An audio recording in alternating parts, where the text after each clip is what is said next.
residential data, as a special needs landlady, I'm very interested in housing policy, housing availability. Most of our conferences that we've run through Autism Society San Francisco Bay Area have at least focused in part on housing issues because, of course, families are in a panic about housing.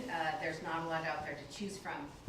And when we talk to families, poll families, this has to be one of their greatest concerns, is long-term residential supported housing for their adult children with autism. So what we've seen over time, this blue line, sorry about the tiny type, that's my bad. The blue line, own home / parent, which basically means parent in the autism world. And this is not just autism. I think this is all DDS consumers, as I recall. So you see some relative stability. Oh, funny how all community care, ILS, SLS, ICFs, and developmental centers have not grown over time, in spite of the sharp increase in the DD community. We are obviously not opening up any new beds, are we? No, we are not. One thing that we are doing, however, very, very, very well is closing the institutions. Bravo for us. So bravo, people. We've closed the institutions. Well, what the F?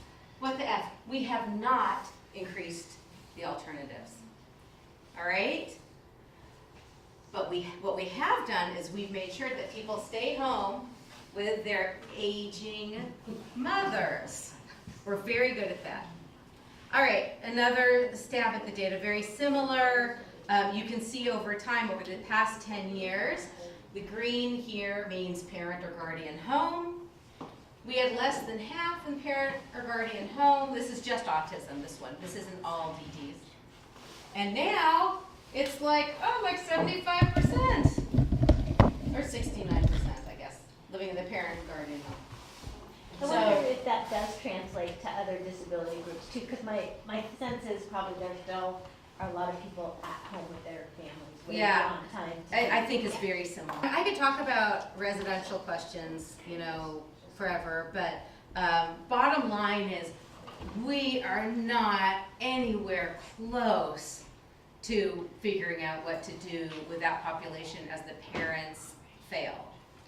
So not only will they die, but before they die, they're going to get dementia, they're going to get cancer, they're going to get Parkinson's, they're going to have strokes, all that stuff. All of these people have to go somewhere. This is not like, oh gosh, maybe someday all those adults with autism will need somewhere to live. No, it's not like that. It's inevitable, okay? This is an inevitability. This is not something we need to sit around and say, what if?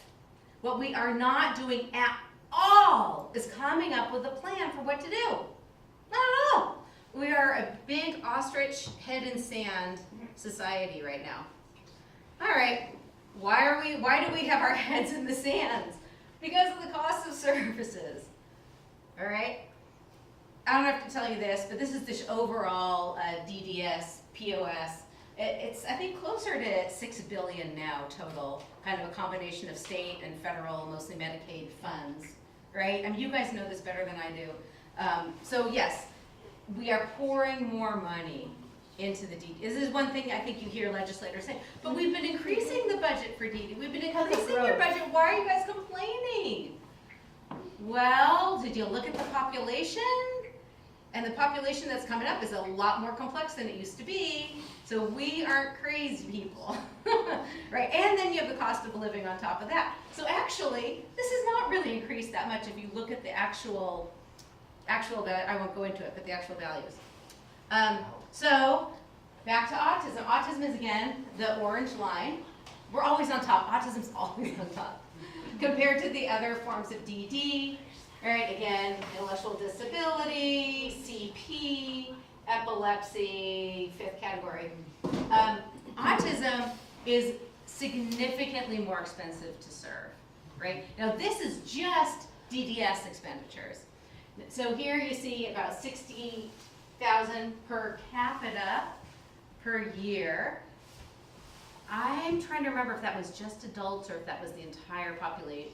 Oh, no, this was the one by age group.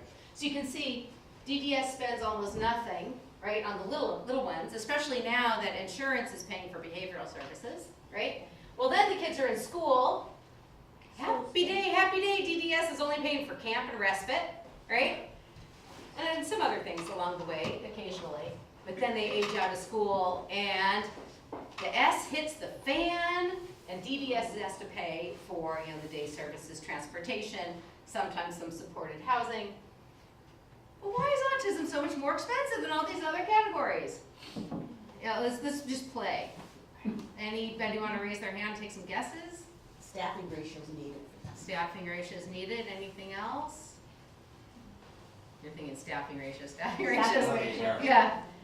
It's fully that. Yeah, I'd say probably 80% is that from what I know. What would you say the other 20% is then? I think, for example, we'll get into it a little bit here, but, when you have somebody with behavioral needs, they might need a more specialized program where staffing isn't the only added expense. Oh, got it. So some other treatment variables. Other treatment variables. Okay. Yeah. And I think, the parents need more support at home as well. And this money, that $60,000 a year, oh my God, if only it was that cheap. If only it was that cheap to serve adults, because of course that doesn't count their SSI. That doesn't count their IHSS. That doesn't count what they're getting from private insurance, and Med-Pal. It doesn't count what they're getting maybe from a housing voucher or another low-income housing program. 60, that's just the start. Remember, DDS is the payer of last resort. The regional center is the payer of last resort, right? This is after you paid for everything else. So the actual cost of autism in adults is dramatic, just dramatic. So this was actually studied a little bit on a national basis a couple of years back by an economics researcher at UC Davis. And this was, I think, a really important study. He wasn't looking just at California, and he wasn't just looking at DBS. He was looking nationwide and, well, these costs of autism are really, really high. What is it going to mean for us as a country over time? And he found that the costs would reach about $500 billion, maybe even $1 trillion within 20 years. All right? I think he projected it would be equivalent to 3% of the country's GDP. Oh my gosh. Okay? Here's your other headline. That's your other headline. Okay? No one's talking about it.